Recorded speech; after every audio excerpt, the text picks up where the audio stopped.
Um, I guess I can fight these. So I've already finished this game. Like I've already this game right now. This is not the paradigm I want. Okay, but yeah. Um, so I've already finished this game pretty much. But now I'm in the post game, and in the post game, you can level up your characters even more, and then get chocobos and stuff. So that's what I'm gonna try to do. And there's a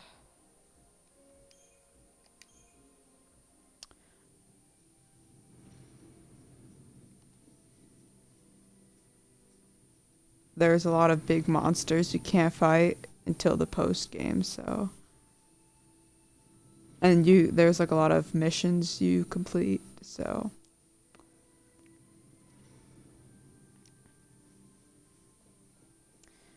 let me.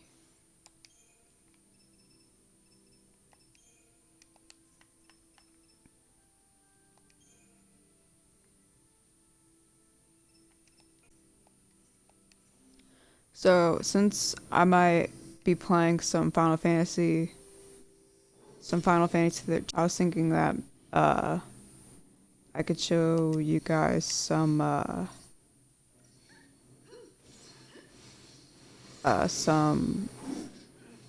like tell you guys about the battle, like explain to you how battles work, like what I'm doing right now.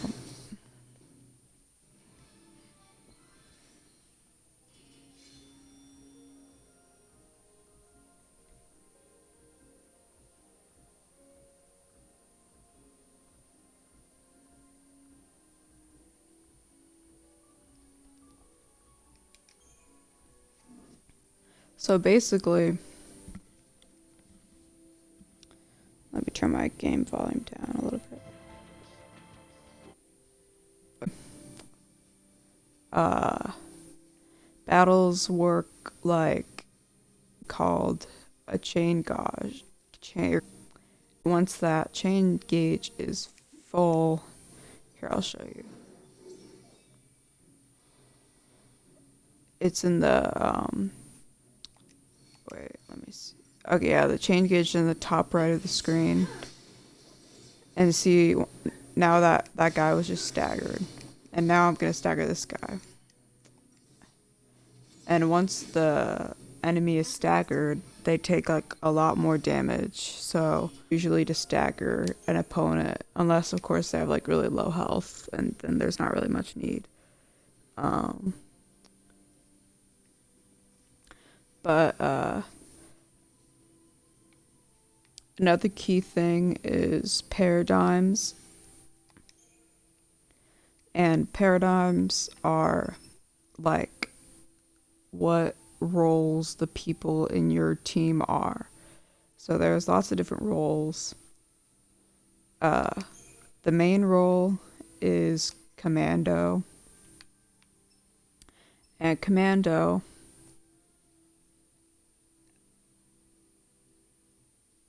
Wait, let me just keep walking while I'm talking, I guess. But yeah, commando is basically like an attack.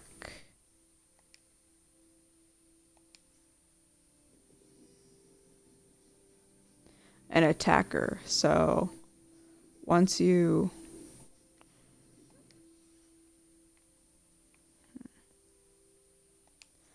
once you if you're a commando, then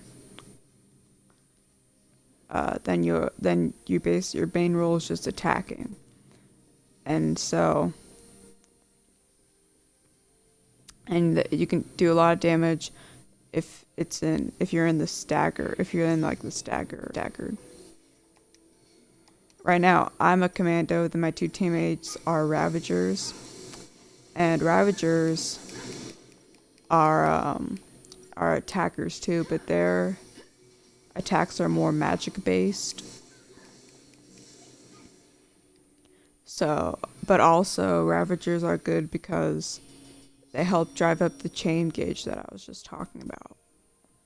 But a commandos doesn't help bring up the chain gauge as much. Okay, 5 stars, nice. Got some bombshells.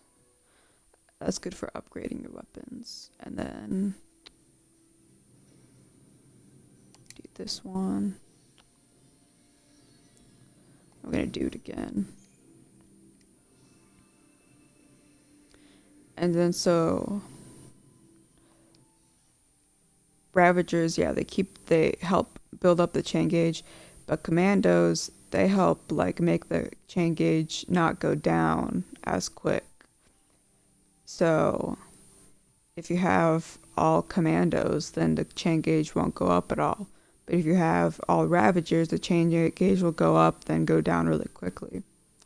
But if you have a commando and Ravagers, then it'll go up quickly and not go down as quick. So it's good to have and Ravagers when you want to drive damage and stuff.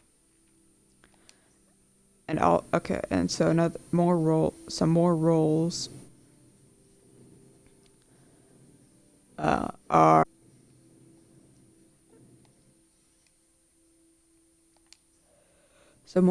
are the Sentinel.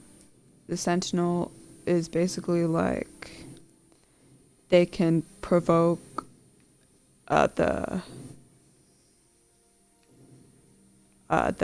enemy, so the enemy will attack them instead of like your other teammates.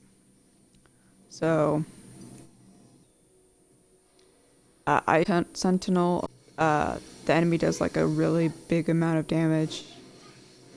But yeah, I think they're good. They're good in certain situations, of course. And then so if it's really good if one of your teammates like keeps getting targeted and keeps getting attacked and health is like, or his or her health is really low, then you can always go to a Sentinel and then like have one of your healers heal them, and then your Sentinel like making sure they don't get attacked.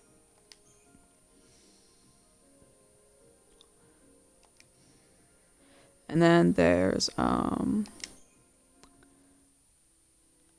Synergist, which is like give your party enhancements, which are like magical spells that help you, that like give you that make you stronger.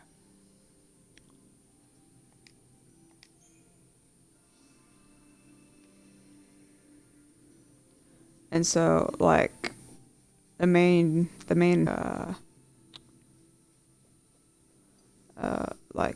shell, which protects you, which helps you resist magic damage, and bravery, which helps you resist physical damage. There's this one that's really helpful called haste that helps you attack faster.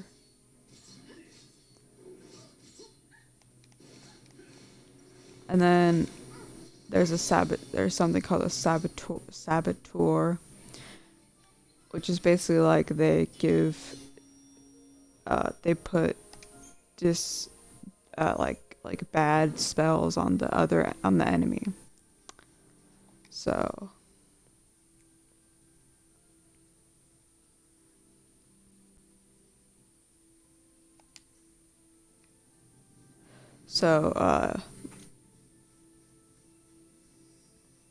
yeah, they can like put D-shell and D-protect,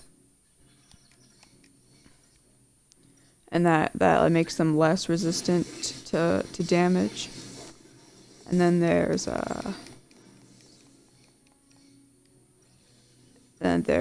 slow, which makes them not able to attack as quickly, so that's really good. And then I think there's one more role, but I can't think of it. Oh wait, yeah, medic. Medics are just, healers, pretty much, and they can also remove like bad spells from you and your teammates. So they're really useful. They can like heal during battles and stuff. I can't think of any more roles, so yeah. And so you can, in paradigms, see this paradigm has 1 commander, 2 ravagers. This one has 2 commandos, 1 ravager for when the enemy's staggered. This diversity, 1 commando, a ravager, and a medic, is for still driving up the chain gauge and doing damage while someone is healing. And then convalescence is basically like what I go to when my teammates are really low, so we can heal up and also get some enhancements. Even odds is where I'm healing everybody, and Saz is putting spells on us, putting good spells on us, and Vanille is putting bad spells on everyone else. So, and then this is variety. It's just they just have different names. Where I'm a medic, and then Saz is a ravager doing damage, and then Vanille is putting bad spells on the other enemies. So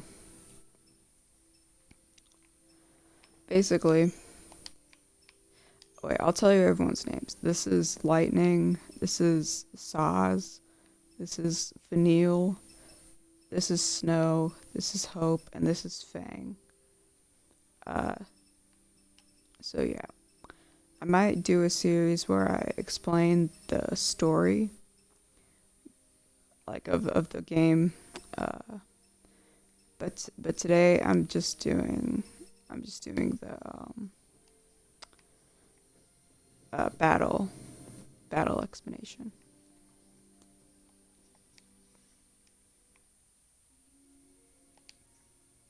And so for roles, at the for chapters 1 through 10, or 1 through 9, your characters have only a set of roles that they like do. But that they can like perform in. But when you get to chapter 10, your characters can be any role. And you can like, yeah. But the thing is, it takes in order to level up your role as your roles in your character, you have to have something called CP, which is Crystarium points, which is basically XP, but with a different name.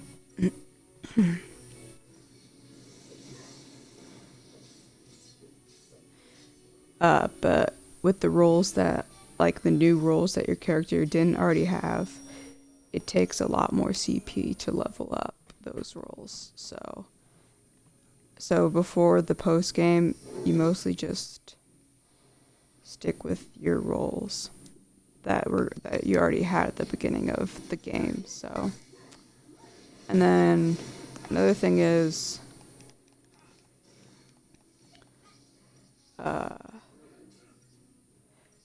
your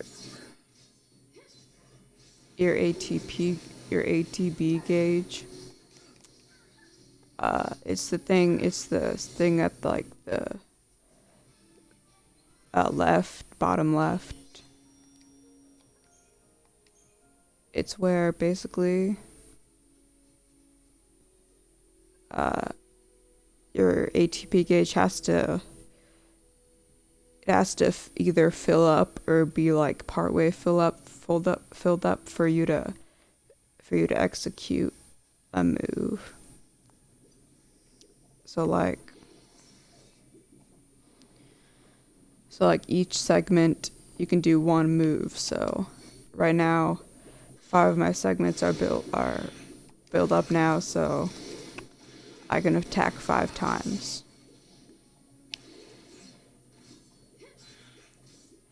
And see, now it's empty, so I need to wait for it to fill up again.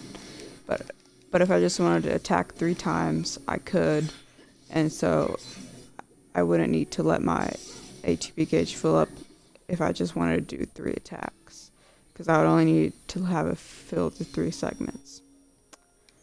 And then some certain moves only take 1 segment, some take 2, some take 3. It really just depends on like how powerful the move is, I guess. So yeah. And then let me think. And haste, the enhancement that a synergist can give you, it actually makes the ATP gauge fill up faster. So that's really good for like if you want to like not let your enemy get any chance to like get a hit in or something.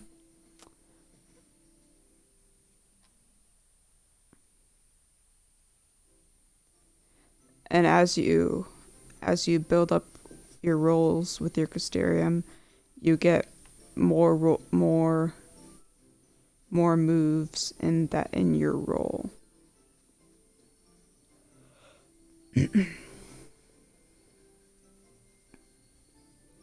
Like more moves that you can do. Like, yeah.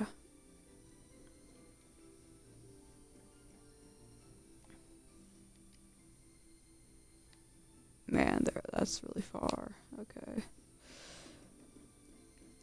And so basically, let me think if there's anything else.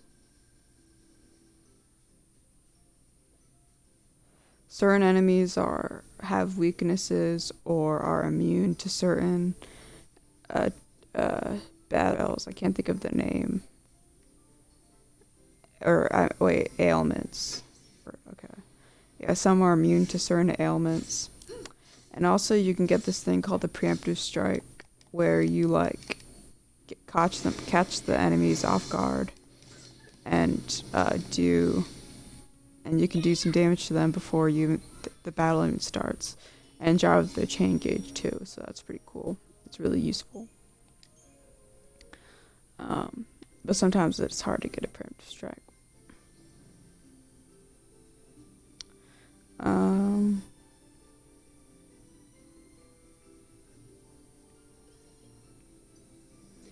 And this battle style is it's very unique because you have to like choose what to do. You have to like select specifically. You can auto battle, basically auto battle just picks what moves you do for you. So, and it usually like picks the best move for that situation. But you can also pick your own moves, of course.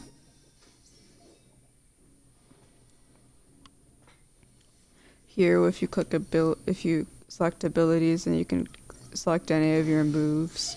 So maybe I'll do this. See, Ruinga takes 3 segments because it's pretty powerful. And then techniques. Techniques are basically like abilities that are like pretty special, and you don't use like all the time, but only sometimes. So that's why there's this thing called the TP, technical points or technique points. And so if you use those, here I'll show you in a second.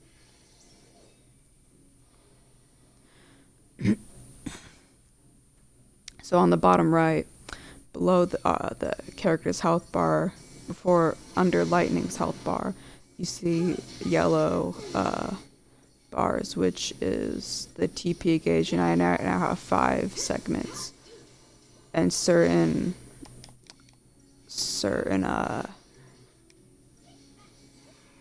techniques have a different number of TP segments they use.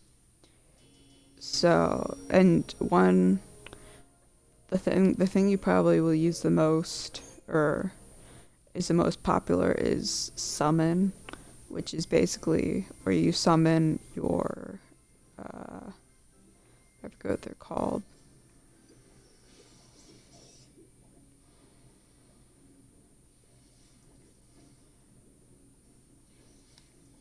But yeah, summon. I'm not gonna summon him. I'm not gonna summon right now, but I'll look up what they're called in a second.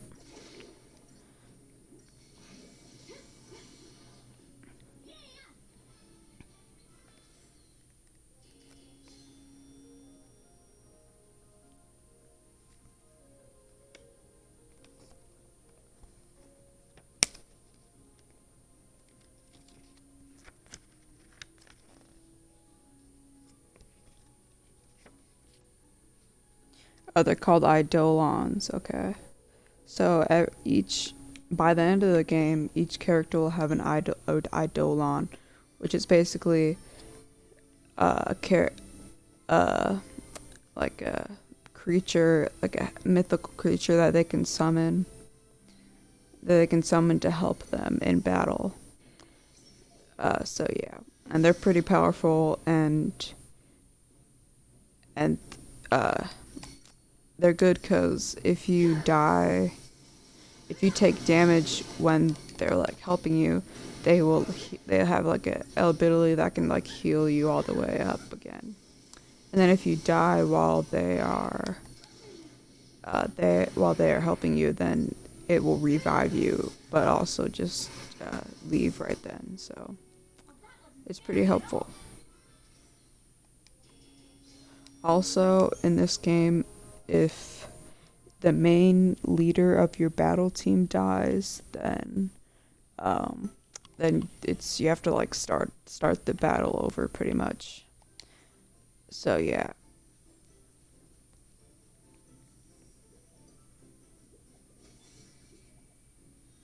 So yeah, it's kind of annoying if your character dies, but I mean, I guess that's why there's healers.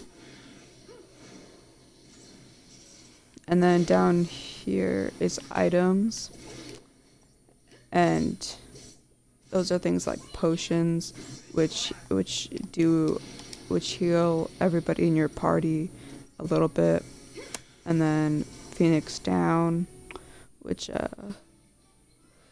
revives a teammate that's like not the leader, of course, back to life.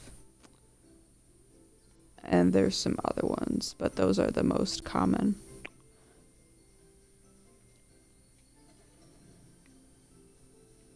I love Grand Pulse, it's so pretty. I might get that.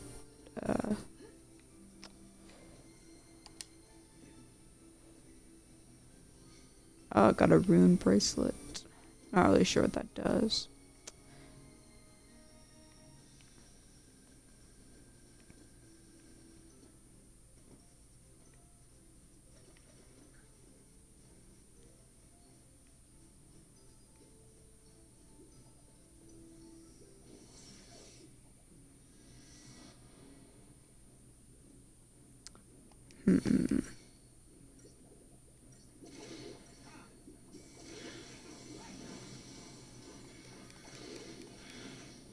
I'm not really sure if there's anything else to say about the battles. I think that's pretty much it. Oh, you can switch paradigms during battle, of course. And then after each battle, you get battle results, which is like how long the battle took, your score, your rating, how many CP you got. Yeah. and then all the spoilers you got. And this time I got some Deceptisol Murky Ooze. Deceptisol is actually pretty rare, so that's cool. Um,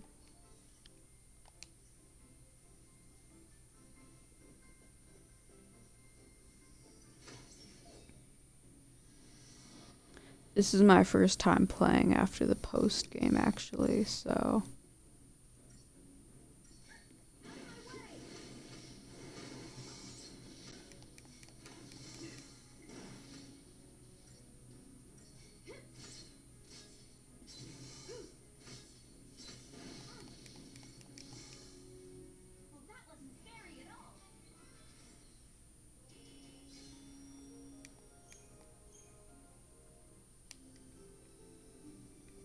But yeah, this battle gameplay is a lot different than like any other game, I guess, because you're not really like aiming at the character and action and like, you know, hitting them yourself. You're kind of just selecting what to do, I guess, which some people might not like, which is understandable, but I think it's fine. And I actually really like the battle. I don't think I need to do anything there. I actually really like the battle gameplay. Yeah. It's different from most games I've played, but it's pretty fun. Um,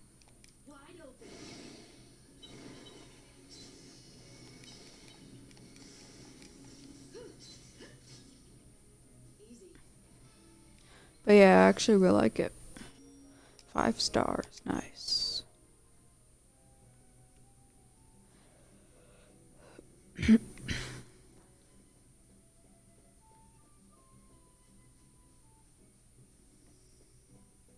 And I turned the game music off, the game uh, sound off on Twitch, cause here, come here, because you can hear my voice better. This thing might be kind of hard. Maybe it'll just take a long time. I don't know.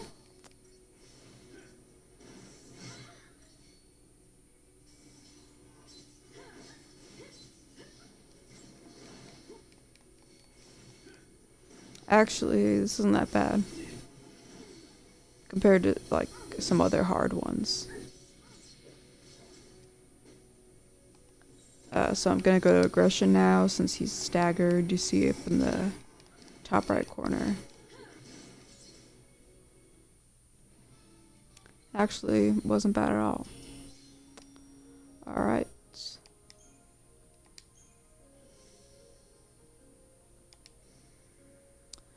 Alright, pretty cool.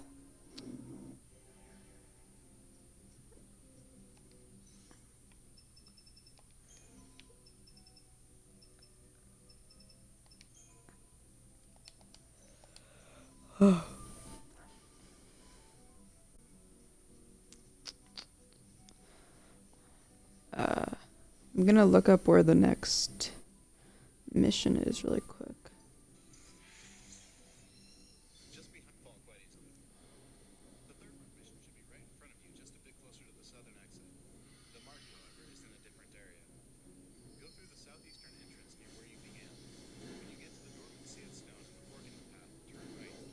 Oh shit, I didn't realize we're in a battle. Okay. Oh my god. But yeah, some of these flower things like are actually monsters and they come out at you.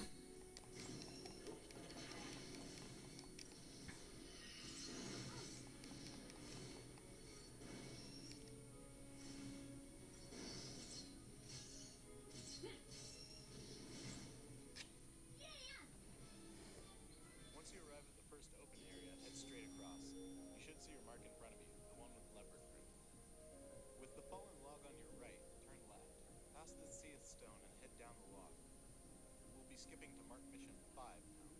You'll have to go a fair distance along the path to find it. The stone is just past this other fallen log. Once the mission is commenced, go back the way you came. Head straight across. You should see your mark in front of you, the one with leopard print. With the fallen log on your right, turn left.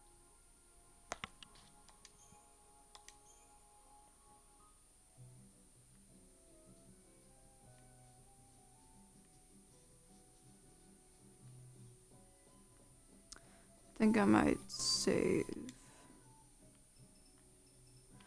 Actually, let me upgrade first.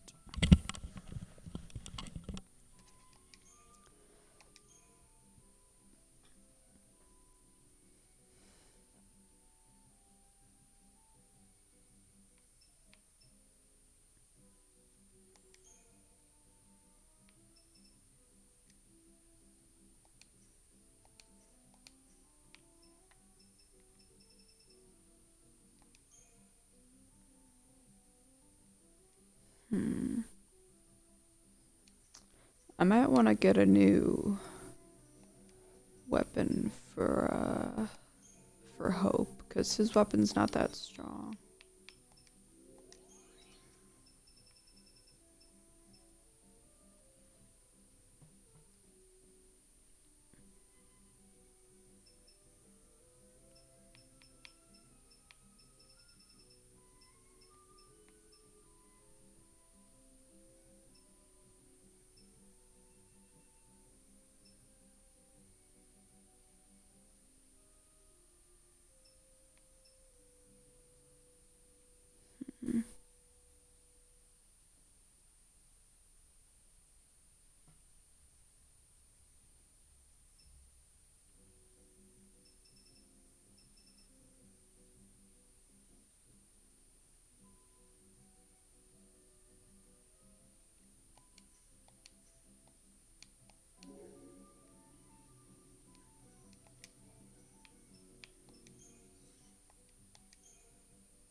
Actually, never mind. It's good. Um.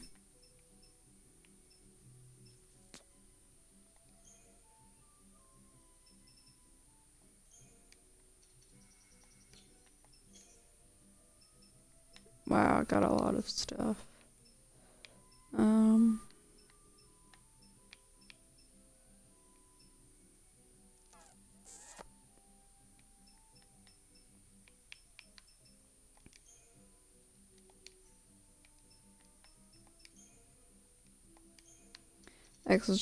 I guess I'll just upgrade lightnings.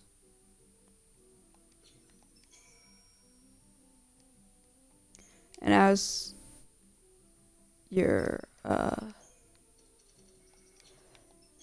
weapons upgrade more, it takes more to upgrade them. So.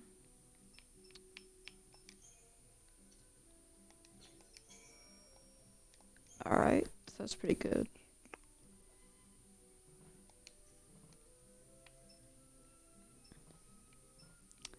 See, the thing is, everyone else's is already, like, leveled up all the way.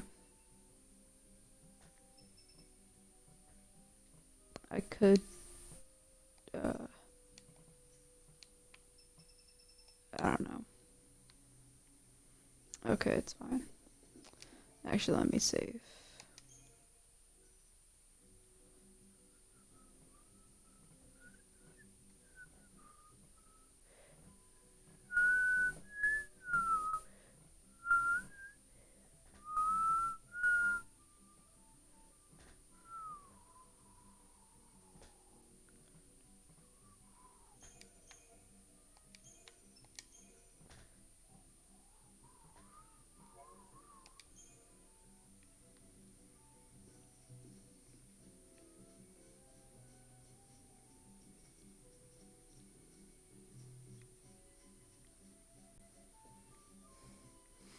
Trying to see where I should go.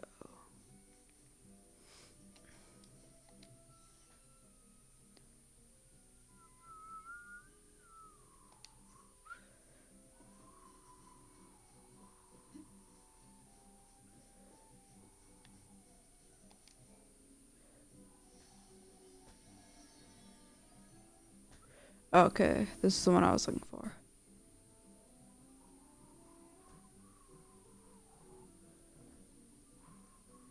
Yeah, because I did 1, 2, then 3. Yeah. So I'm trying to do missions 1 through 4. Or 1 through 14, I mean.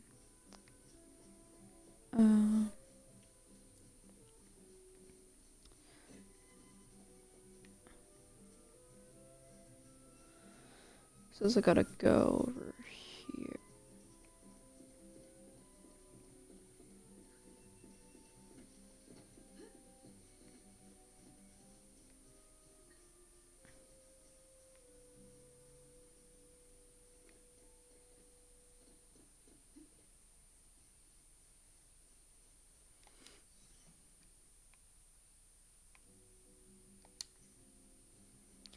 Um, I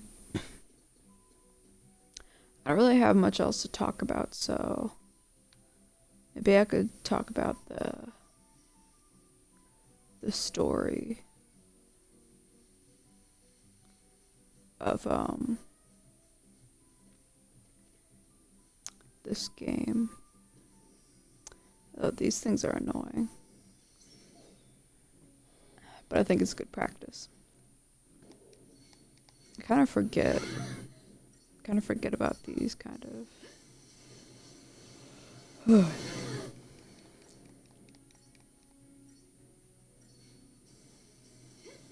The enemies in this game all have super weird names.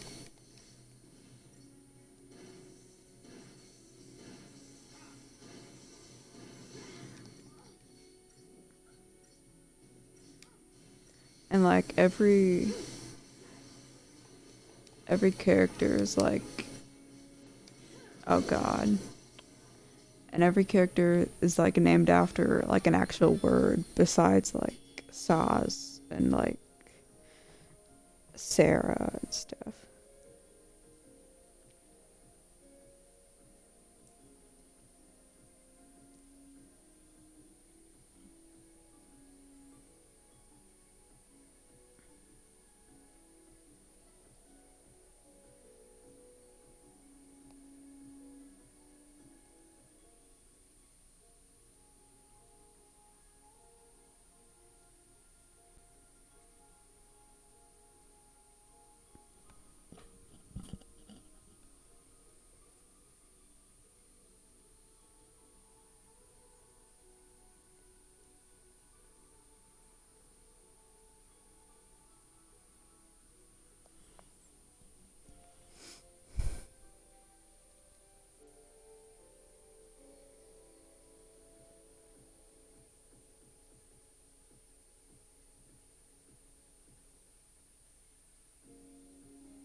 Okay, so for the story of this game, I think I'm gonna start at I love these things. They're like giant monster peppers. But they're called flans. But for the story, I'm gonna start with the backstory. And the backstory, I'm gonna like say stuff that you don't find out in the game until later on. So I'm not gonna like tell it in the order of what the story tells you. I'm gonna tell it in like chronological order. So there's gonna be some spoilers. Uh, uh, just for warning, I guess. There's gonna be some spoilers, because some things the game doesn't tell you right away.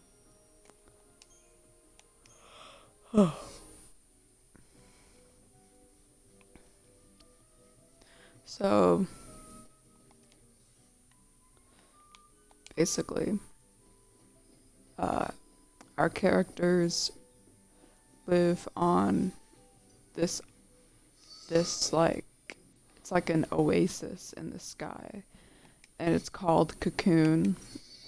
That's the name of that's the name of the place. So 100 years before like this game, like the game's story starts, there's a war of there's something called the War of Transgression, which is a war between uh, this place this place called Grand Poles and Cocoon. And Poles or Grand Poles is below Cocoon. And the people of Poles have always hated the people on Cocoon and like feared them and stuff. And the people on Cocoon have always feared the people on Poles. And like, yeah, they think it's evil and stuff. So, but basically, okay, let me backtrack. So before like wait, let me check this out.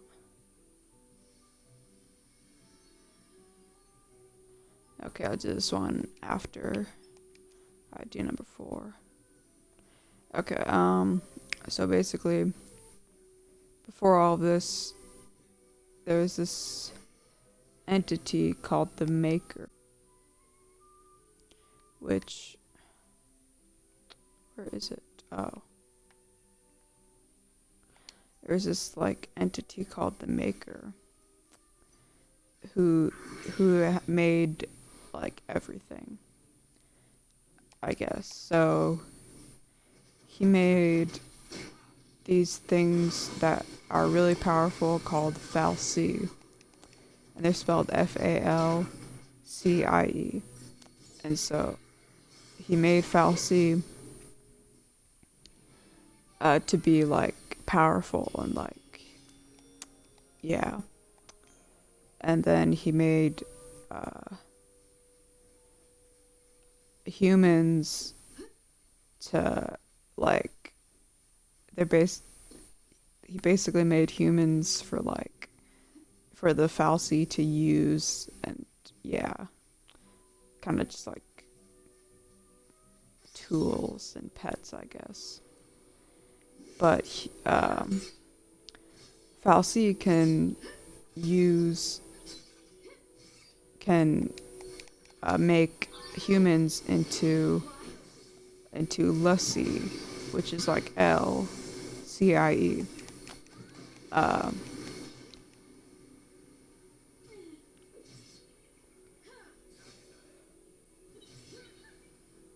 And so basically, when turned into a l'Cie by a fal'Cie, they are given a focus, and if they don't complete that focus in a certain amount of time, and the focus is like a task, pretty much. Oh, what the fuck? Where'd he come from? So if you don't complete that focus in a certain amount of time, then you turn into something called Cieth, which is Cieth, which is basically where you're like a monster and you have no will, and it's horrible. So of course no one wants to turn into a l'Cie.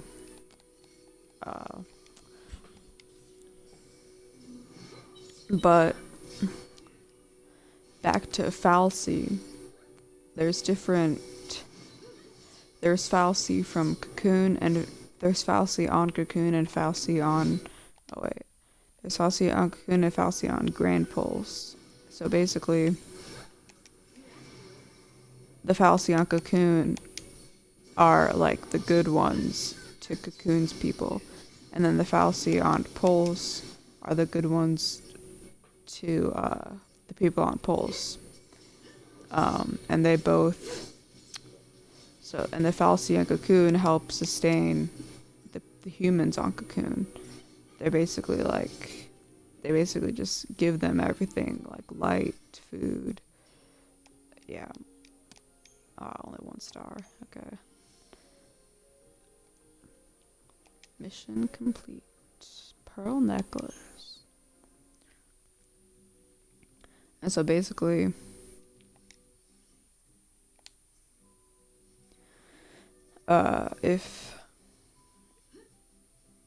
so the fal'Cie are pretty much have taken care of humans their whole life, or like their whole existence, I guess.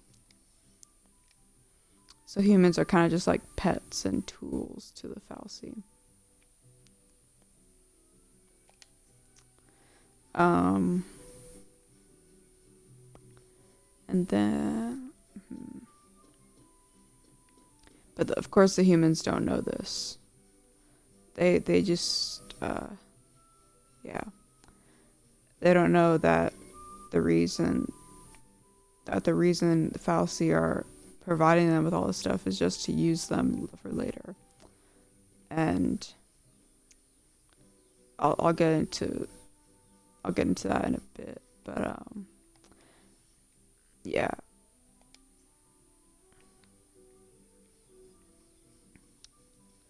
I think that's all. And then so the War of Transgression happens.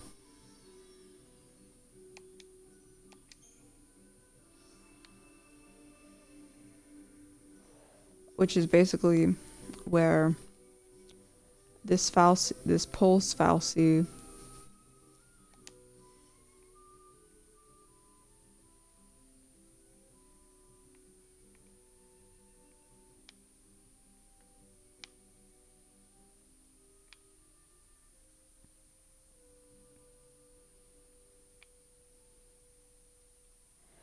this pulse fal'Cie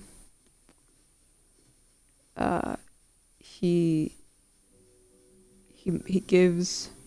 makes l'Cie of these 2 girls. One's older, one's like a kid, one's like a teenager, and those girls are Fang and Vanille. And so basically, and those are the characters in the story here. This is Vanille, and this is Fang. So, and Fang is kind of like a big sister to Vanille, but I don't think they're really related.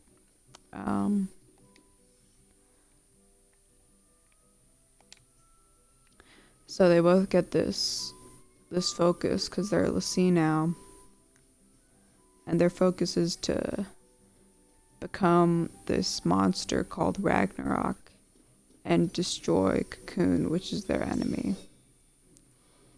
Because the two like hate each other, the two, Cocoon and Pulse. So Pulse wants, Fang and Vanille have to destroy Cocoon by becoming the monster called Ragnarok. And so Fang, she becomes the monster, but she only is able to get past the outer shell of Cocoon, like break the shell, and do some damage on like the outer cities, I guess. So basically, the fal'Cie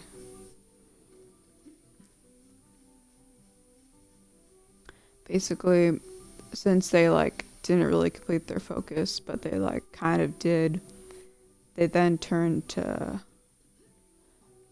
and Oh yeah, I forgot to say this. When a Lacif completes their focus, they turn into crystal and like are in a crystal stasis.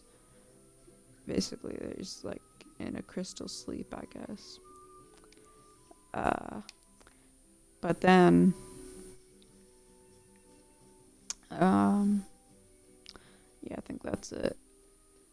So then the Ragnarok attack like starts the war of transgression between Cocoon and Pulse. So, what is this?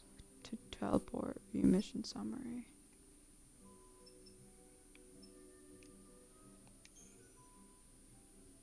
Oh, cool! I can teleport with this thing. Or, but that's where Fang and Vanille were born before they returned to the sea. And then Tajan's tower is basically like a tower where you can do some CP farming. So, but I'm not gonna go to any of those right now.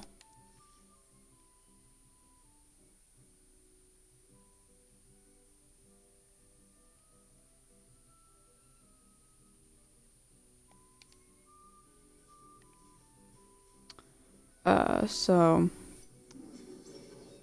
let me think.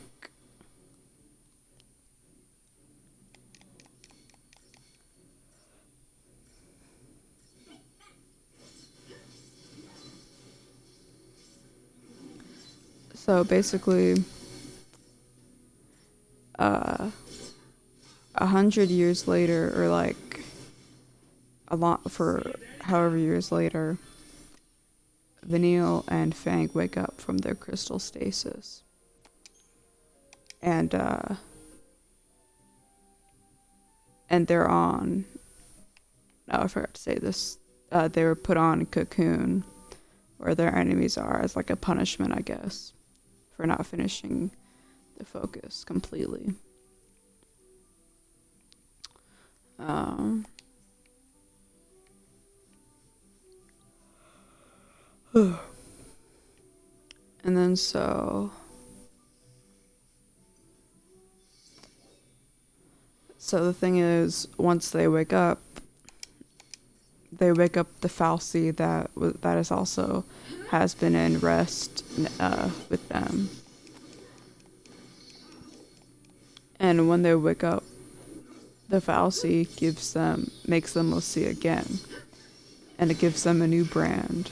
Lassies have like brands, and it can indicate how long you have left before turning into a Seath. So they have new brands, but they don't remember what their focus is.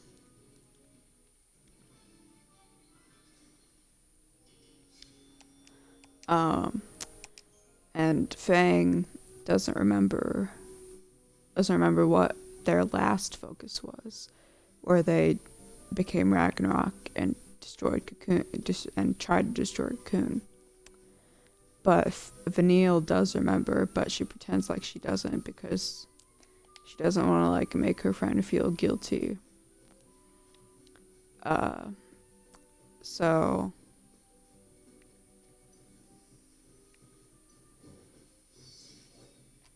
but yeah, so now the Falsey is awake and it's in Cocoon, but no one has known about it because it's been locked in like this vestige that no one's really opened, and the doors have been locked, and it's just been like I don't know, just sitting there in this city called Bodum.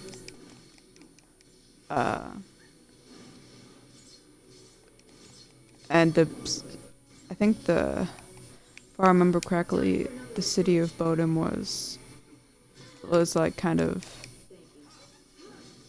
damaged during the War of Transgression because it's near the edge of Cocoon. So they rebuilt it using some of like Pulse's things from Pulse there, I guess. I'm not really sure though.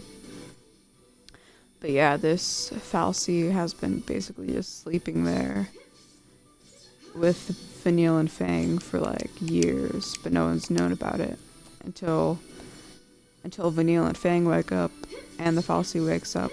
Therefore, and then because they're awake, the doors to the Vestige are open, and so um,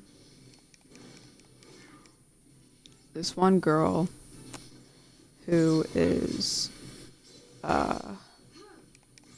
Snow's. Oh my god. This guy can refill his health all the way back up. It's so annoying.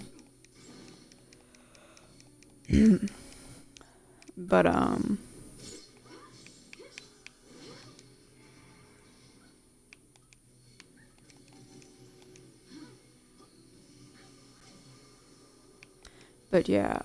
So basically Snow's fiance, her name is Sarah. She wanders into the Bodum Vestige where the Falsey is. And since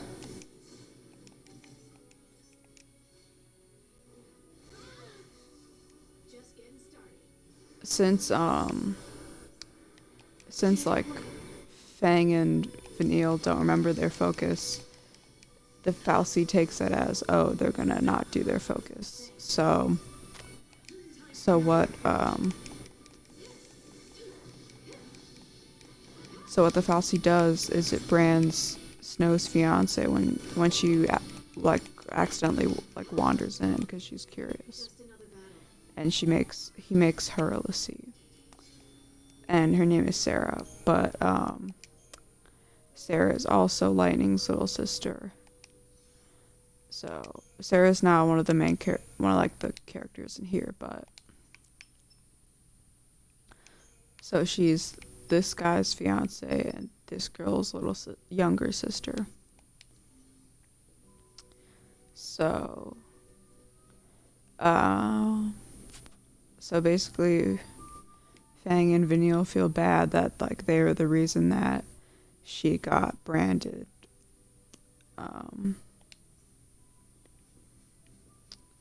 and made into a l'Cie.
So basically, Fang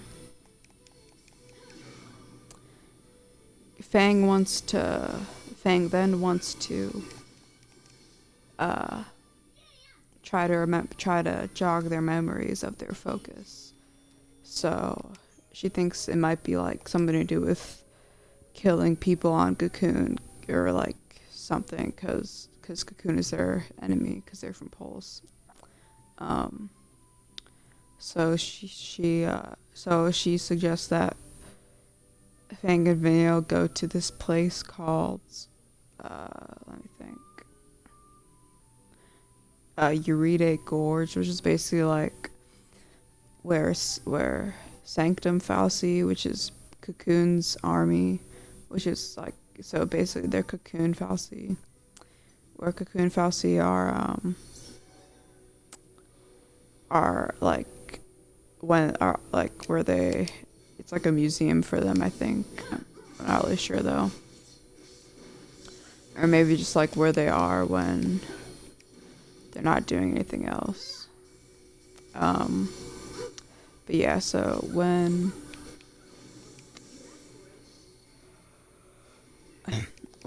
this happens, when they attack the fal'Cie, the cocoon fal'Cie at Urate George, um, the there's the fal'Cie, like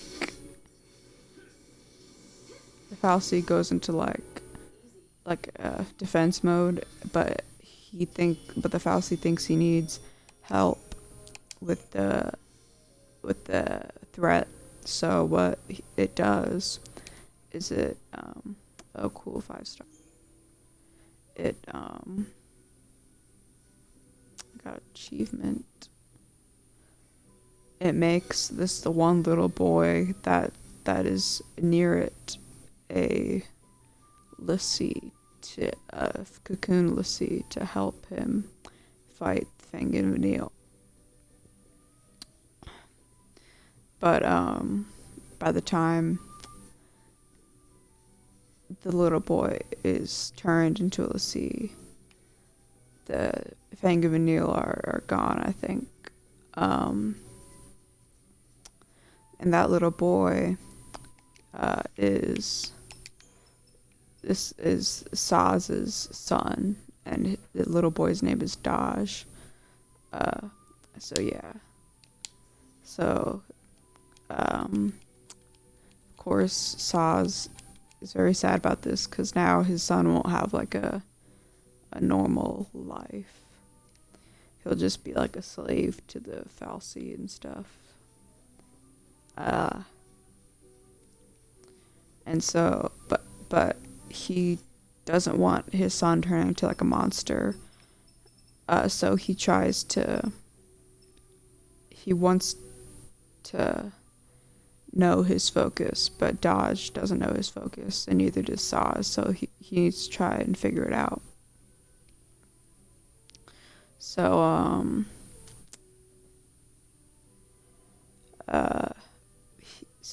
I'll get into that later, actually.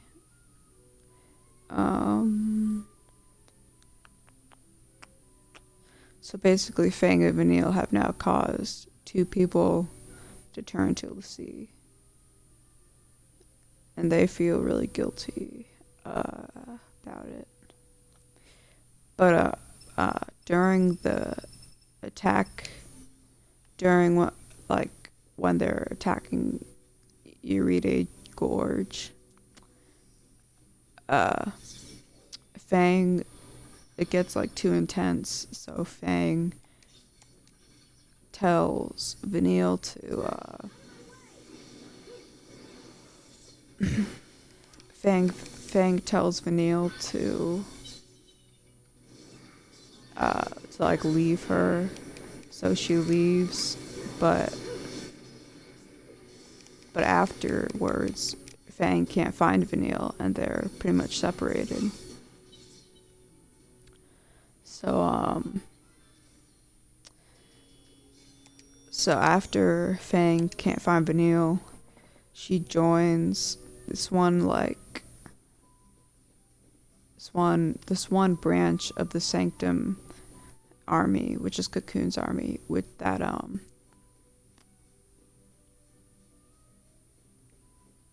wait, let me backtrack. So basically the fal'Cie that had awoken on Cocoon, that with Fang and Vanille, is discovered because the door is now open, and it's discovered, and it makes like everyone scared because everyone's scared of Pulse. And now there's a Pulse fal'Cie in the city of Bodum. So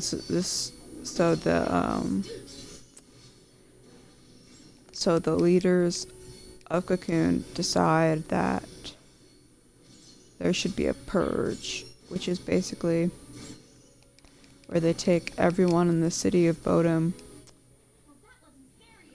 to Pulse, because they might be like tainted with Pulse evilness or something. So they want to like. mm,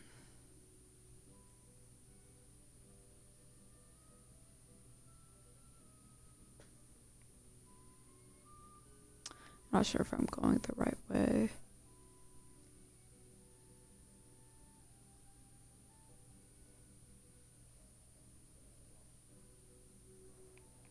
I forget what mission I just did. I think it was 5.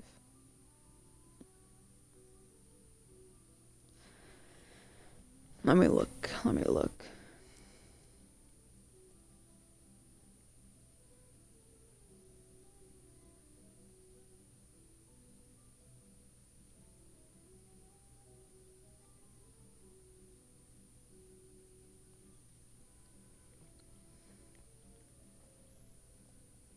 Pass the Seath Stone and head down the lock.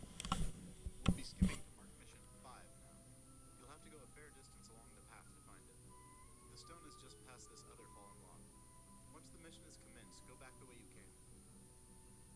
When you're back in the first open area where you fought your last mark, look for this fallen log. You'll want to go straight past it. Run through this corridor of enemies and take a ray. You'll find your mark in this hidden area straight ahead. You know what to do. We'll now skip to mark mission 7. Start by turning around and running the way you came. Run to the other side of this open area and continue past the Seath Stone. Once you pass the stone for mark mission 5, keep going left. Ascend these trees and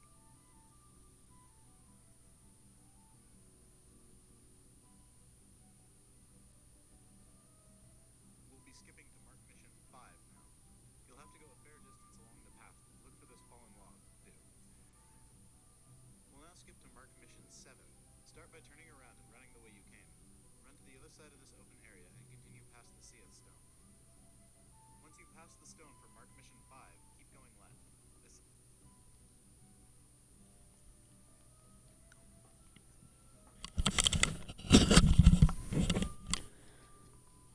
So, basically, let me think. But yeah, the purge. I'm gonna save. The purge is basically where they try, yeah, where they're trying to take everyone in the city of Bodom to pulse because they think they might be tainted or something. So, um.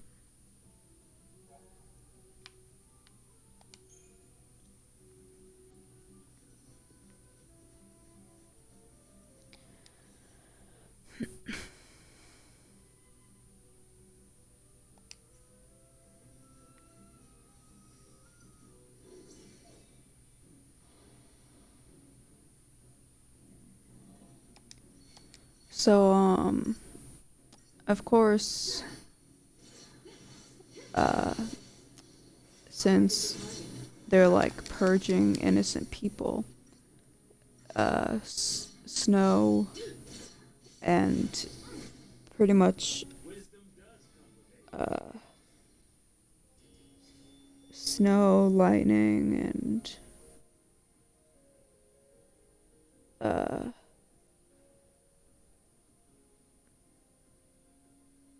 yeah, I think that's it. But they don't really agree because since it's just innocent people. Uh, so so they put all of the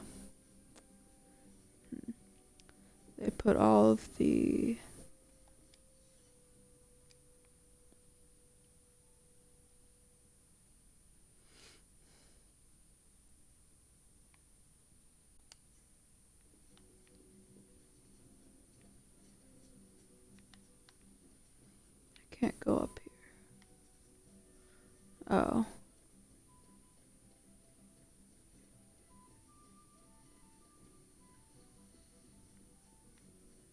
Yeah, they put all the people from Bodom on a uh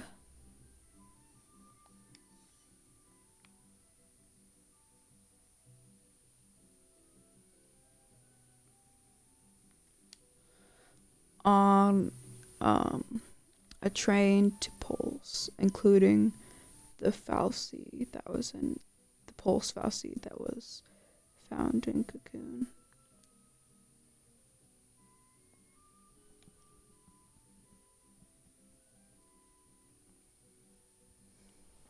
Thin these trees and continue to the end of the path.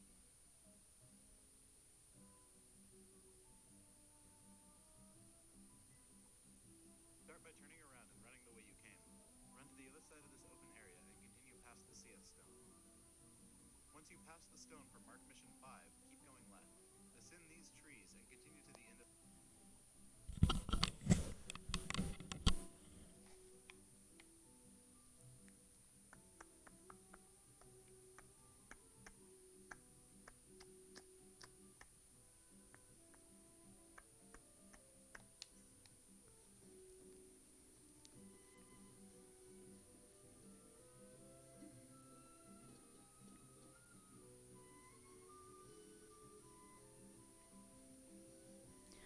So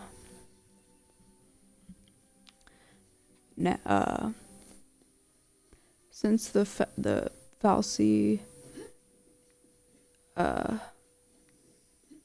wait, let me backtrack. So before the purge, Snow tries to Snow tries to go with Sarah to the fal'Cie to try and learn her focus.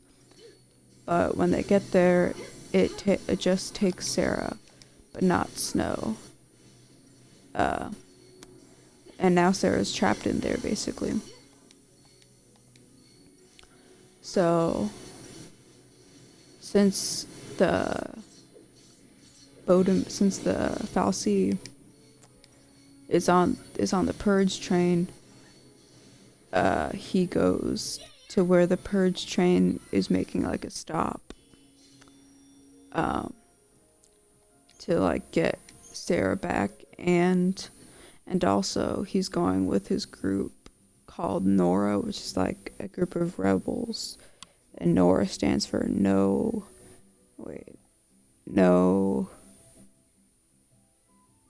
obligations, rules, or authority, or something like that. But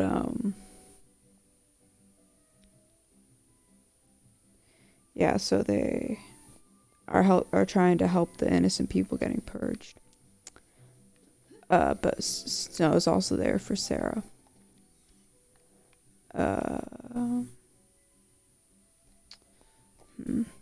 to the path. When you hit a fork in the road, either direction goes to the same place. Eventually you'll come upon some ruins. Drop down and then climb the stairs to the right. Amidst some columns will be the Seath Stone for Mark Mission 7.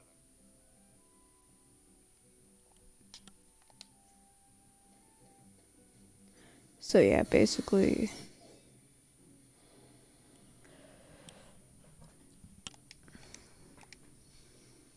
Sarah,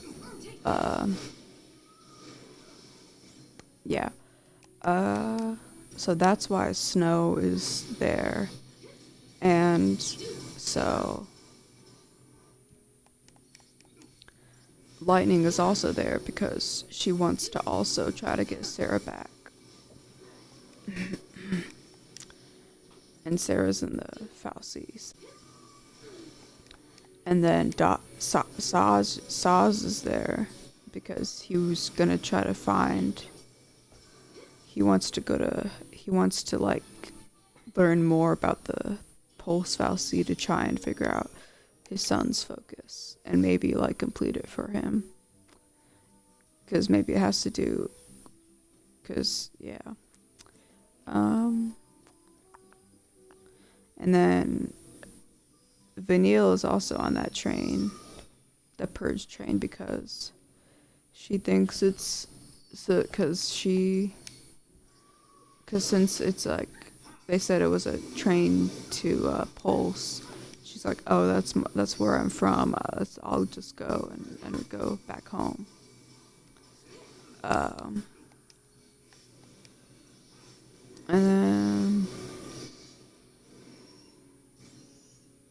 And then Hope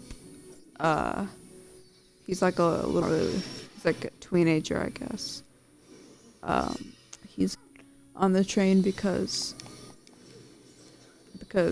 him and his mom went to Bodum to see fireworks that day, but they couldn't leave. They still had to be purged with the rest of the city.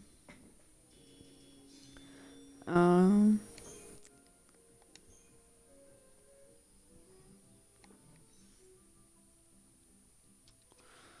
let me think.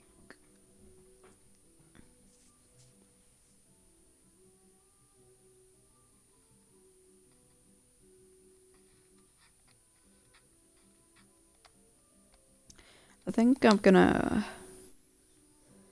leave the story there for now because my throat is kind of hurting.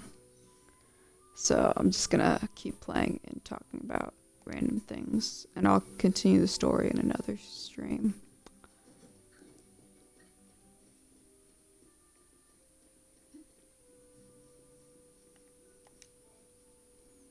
This is the mission 5-1.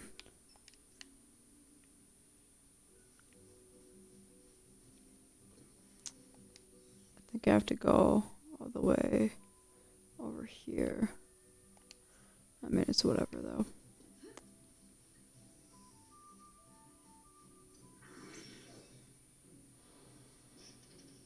These things are called munchkins. They're so funny. They just like punch you with their ball hands.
These things are kind of cool. They have like a flower on their head. I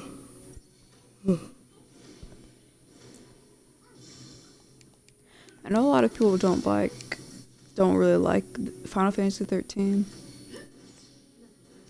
because it's like kind of just linear, I guess, which is understandable.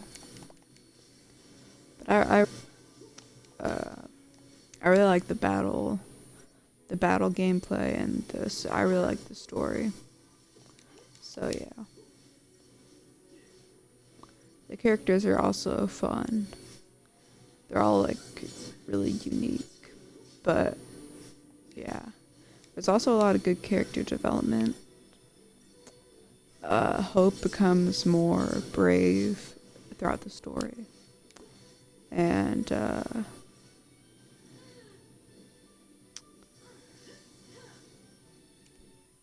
Snow. You can throughout the story you can see Snow's like soft side, and then yeah.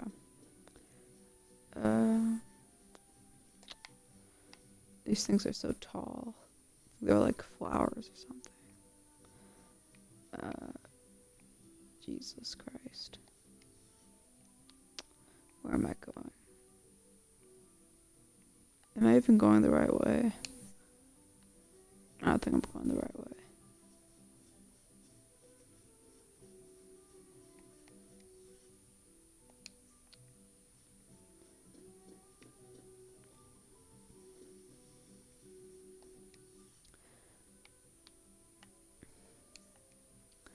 I still think I'm want to stream Psychonauts sometime. It's a it's like uh it's I'm not really sure how to describe it, but it's a fun game. Like the design and graphics are like kind of weird, I guess. Like the style, but I mean it's cool. But I I tried to stream it once and it was kind of harder than I thought it would be, but I'll get it sometime.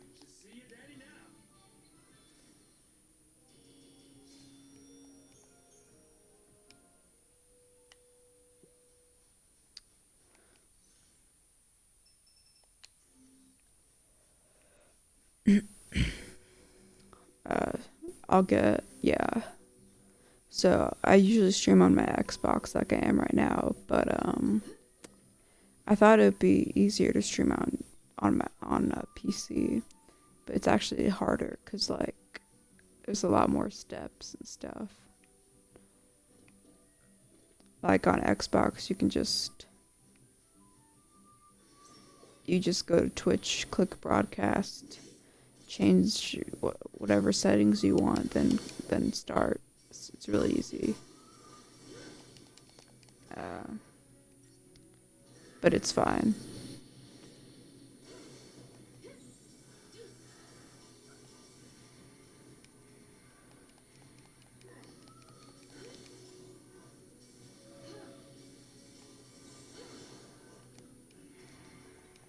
I'll figure it out sometime. But I also don't know if my mic will work for it, so I might just, I don't know.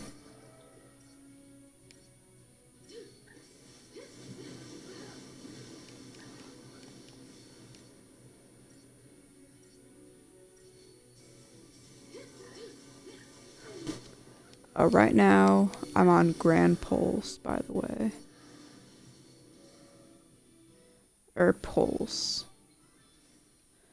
Uh, and you can do a lot of good CP farming here. And they have like there's Seath missions, where basically it's a Lassie that was turned into a Seath, but is now like a crystal because I guess it's been a long time. In order to be set free, I think they need someone to finish their focus for them. So you can choose to finish their focus for them or not, which are the missions, which I've been doing throughout this game.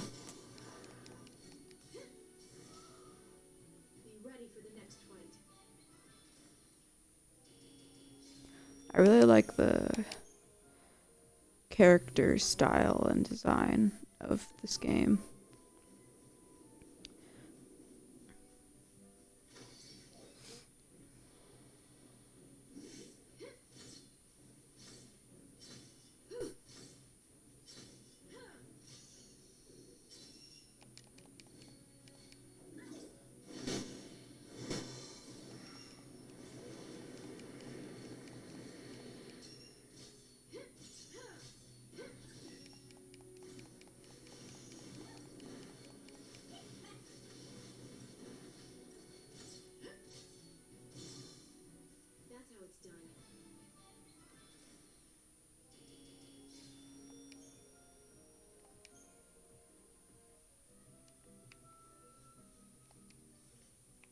I hope I'm going the right way. Okay.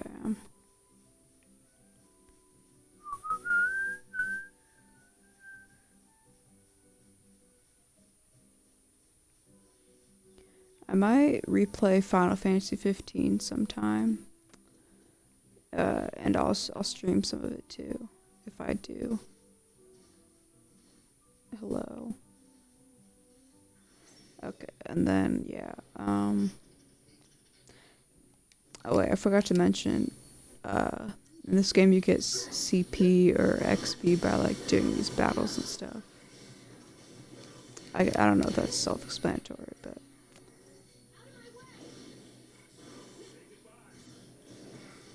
um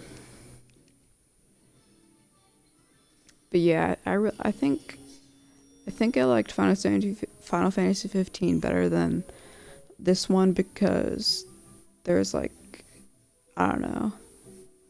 I'm not really sure though because I played it a long time ago. Like not I don't know, a couple of years ago. Um, I think that big one is the Munchkin. Oh, there's a Munchkin King and the Munchkin Maestro. But yeah, it was the first Xbox game I played. So I honestly didn't really know what I was doing.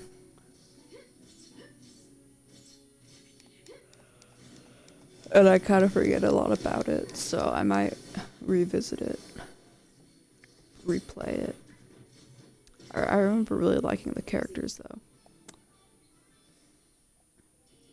And like you can like drive around. I think that's pretty cool.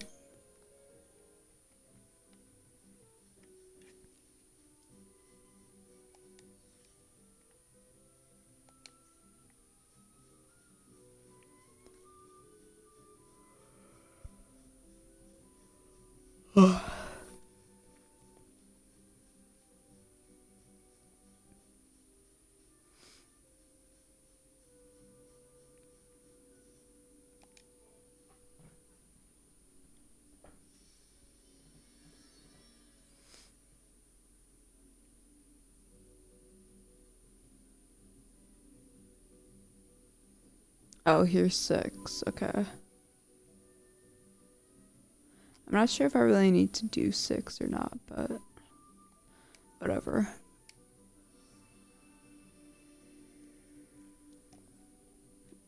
Let me look.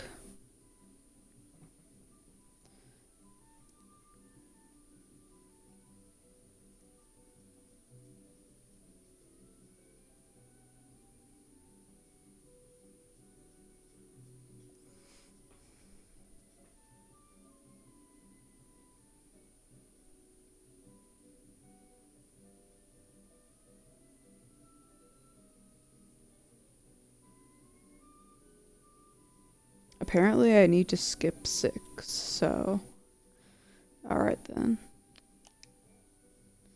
I guess I'll just abandon it. And so I need to go on to 7 apparently.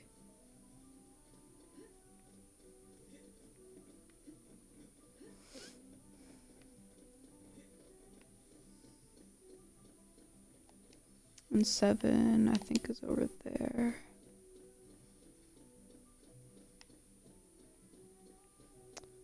This is an old town in Pulse that was destroyed by the War of Transgression.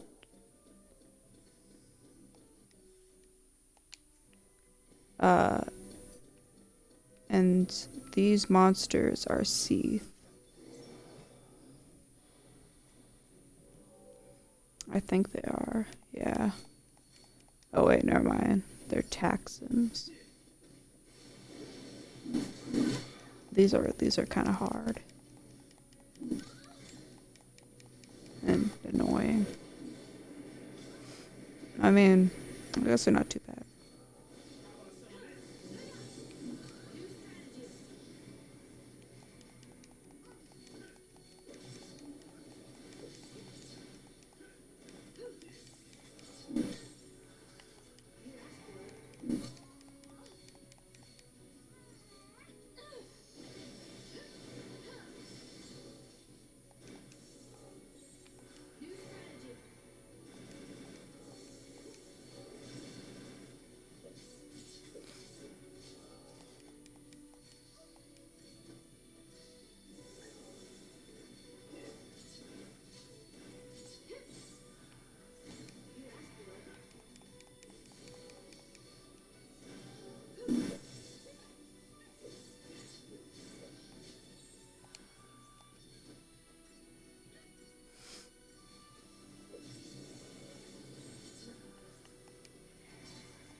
I guess these aren't too hard actually.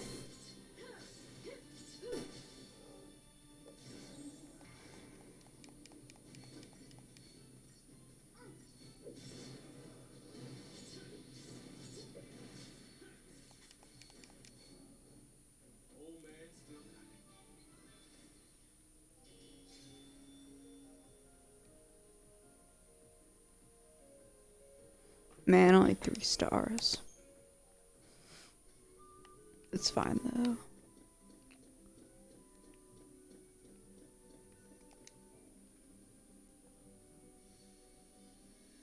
Okay, good. 7.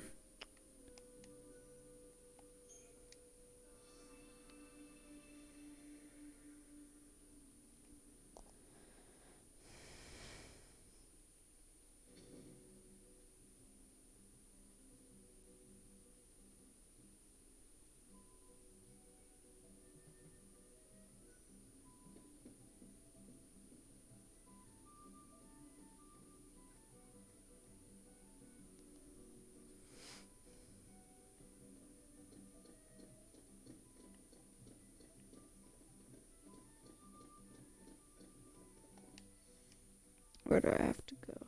Oh, it's right here. Okay.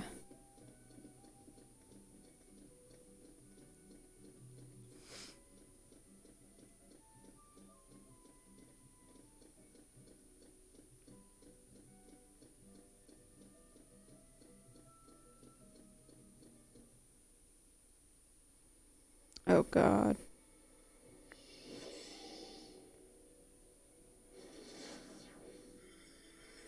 You know it's hard if there's a cutscene before it.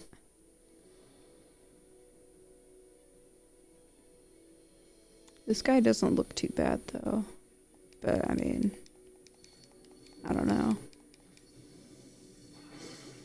Oh, that's, yeah. The enemy can do something where you can't like do any attacks for a certain amount of time, which is very annoying.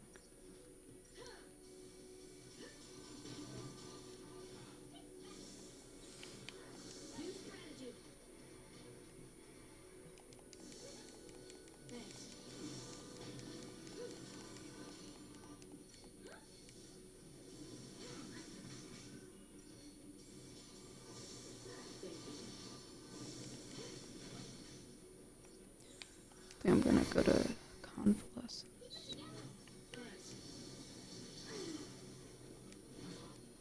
Oh my god. Okay.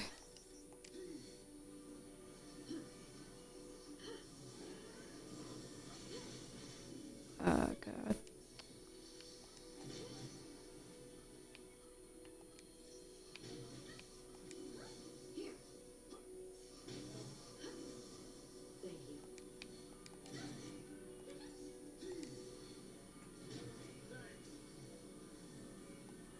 Alright.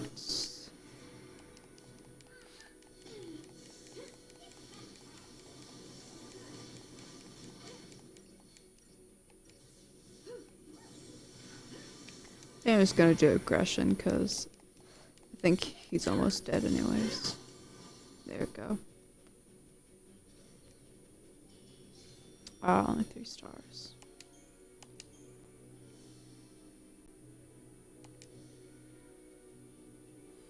R&D Depot. That must be a new store.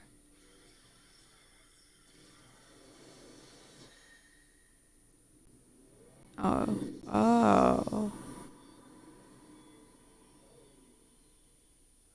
I think those are... Okay. I think those are the new missions I have to do. I think after you do certain missions, you unlock other missions. Okay. Okay, so that one is unlocked. Maybe. No.